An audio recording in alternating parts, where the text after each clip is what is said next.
This particular map here for questions 7 and 8, right? Republic of Texas boundary dispute with Mexico, 1836.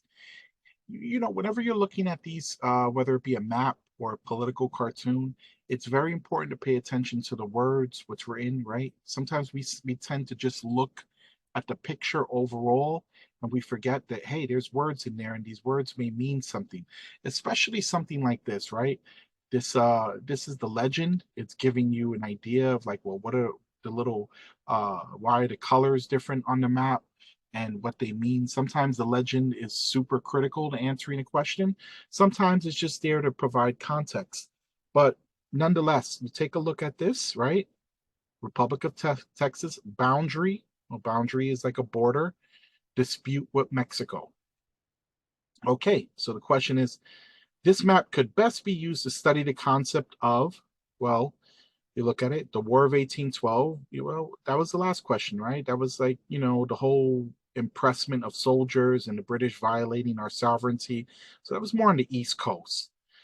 The Monroe Doctrine. Oh, the Monroe Doctrine was America pretty much telling the rest of the European powers that the Western Hemisphere was our domain. So this is not going to come up until about, we've already issued the Monroe Doctrine, but we're not really able to like greatly enforce it until later on. You'll see with like Theodore Roosevelt, right? He's really big at enforcing this like Monroe Doctrine. Um, and then you have social Darwinism, right? This idea that there's different classes of people, and some people are wealthier than others, and whatnot. But then you get manifest destiny, and Manifest Destiny is all about expansion. It's about America kind of pushing itself to a bigger country, like expanding from east to west. And one of the famous paintings that they sometimes show, if it's in black and white, is going to be this painting here. I believe it's by Sullivan, and it talks about, well, it shows you, kind of like the westward expansion, right? This angel who's kind of like carrying on, and you have all these settlers in the bottom, and you have the Native Americans on the bottom left trying to run away. Clear skies on the right, and then dark skies on the left. As expansion comes, so too does civilization. Um, and really, the idea of manifest destiny is really just America expanding, right? So from like, 1783 to 1853, for those 60 years, America was on this push to try and get as much land as possible. Um, and so, and we did it in different ways, right? But the three key ways were either we either purchased land, we went to war and took the land, or we signed some type of treaty, usually because we threatened war or there was some type of conflict looming, um, and we kind of like we settled it, financially, right? Or through some type of treaty, right? So you could see like up here, right? This land up here was ceded by the British. In other words, the British were like, okay, please don't attack Canada, and we could figure out what the border would look like. There was some land over here that even Russia had laid claim to, and they kind of gave it up because they realized, you know what, we don't need any problems with this new upstart country. Eventually, there are some other lands that are, are ceded, but they're ceded because of conflict, right? So much of the land you see here, pretty much all this land, this what I'm, all of this is through war, right? So we had this huge war with Mexico, and we end up getting land, right? So you had this initial conflict with Texas versus Mexico because we had American settlers that were bringing in slaves, and the Mexican government was saying no, no, no, we don't allow that, and the American settlers were like, well, we don't care. And you had this whole conflict with the Alamo, and remember the Alamo. And so eventually the Texans were able to secede or break away from Mexico. Oh, let me go back. um and what happens is that we'll eventually, bring Texas into the United States. But then there's also this Mexican American War, and during this Mexican American War, there's a bunch of other land such as California, Nevada. It's over here, California, Nevada, right? New Mexico, Arizona. That all this land that we take from them because we defeated them in a war. And I mean, come on, the name Texas, it's supposed to be pronounced Tejas, right? That was Mexican territory, over here, California, right? It's a Spanish name, right? So you can, this is land that once belonged to Mexico, um, and we ended up with it because of the conflict, right? So the conflict shown on the map was settled by the war between the United States and Mexico, right? You said, well, we won, so now we're keeping this land, and on top of it, we're going to be taking some more. So if you ever see this map here, whether it's in black and white, these sections, just remember it's most likely a manifest destiny question. It's most likely relates to U.S. expansion of its borders.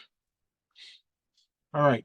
The last one we're going to look at in this particular video clip is question 9 and 10. It says up here, 47th Congress, Session 1, 1882, Chapter 126, an act to exclude certain treaty stipulations relating to Chinese. Okay.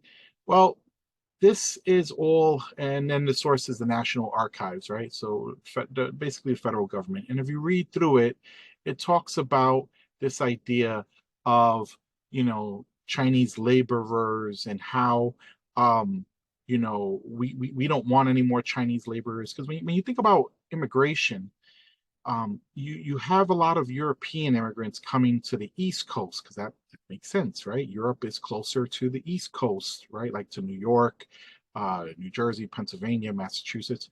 But what's closer to the West Coast, right? Or to the California side of things? Well, you would get, countries that are located in Asia, like possibly China or Japan, Korea, that would come over and land on the western shore of the United States. Well, we were very inviting at first of these people because from China, from Japan, and elsewhere because we had the railroads to build and we needed cheap labor. But as time goes on, the need for cheap labor starts to die down, and now there's this feeling that, hey, these people are going to take our jobs, um and people start getting upset. But more importantly behind it, there's also this racism aspect, right? There's this feeling that the Chinese, and in this case this question is specifically about the Chinese, but there's also a Japanese um boycott or a Japanese exclusion. It was called a gentleman's agreement, and it's gonna come out, in early 1900s, where we also look to kind of tell the Japanese, hey, we don't really want you coming here to the United States either. So it's not just really about labor, but it's also racial feelings that are going on.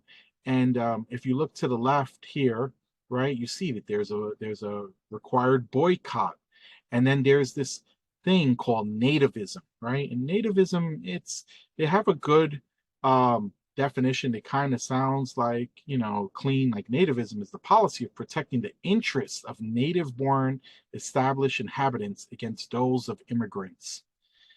It, it, it it's a type of racism. Um, and it's a real negative sentiment to those who have come and are doing labor and building infrastructure in one's country, and then saying, well, now we don't need you no more, go home, right? So question 9, right? To prevent Chinese laborers from entering the United States, right? And it says it explicitly in the document, right? If you say, well, because sometimes you can find the evidence, um, that from and after the expiration of 90 days, next after the passage until the expiration for 10 years, the coming of Chinese laborers to the United States be the same as hereby suspended, right?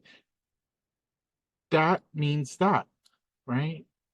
Chinese, the coming of Chinese laborers to the United States be and the same is hereby suspended. Don't get caught up with all of the wording, right? These people back then, they spoke differently than we do today. They wanted to sound fancy and very well educated, and so they add in all of these, additional words that are unnecessary. Look for the words that you understand. Look for the key ideas, right? Chinese laborers suspended, right? um you know you look at this and you're going, right. Here, suspension again for any Chinese laborer to come, right. Or having so to come after the expiration, right. So they're telling you multiple times, we don't want Chinese labor anymore. And then question 10 again is this is just definition, right? This is recall. You have to know certain words. There's nothing in this particular passage that's going to help with that question. That is a recall question. You need to know, right? So a conservationist, that's someone that's trying to save the environment, right? Conserve resources.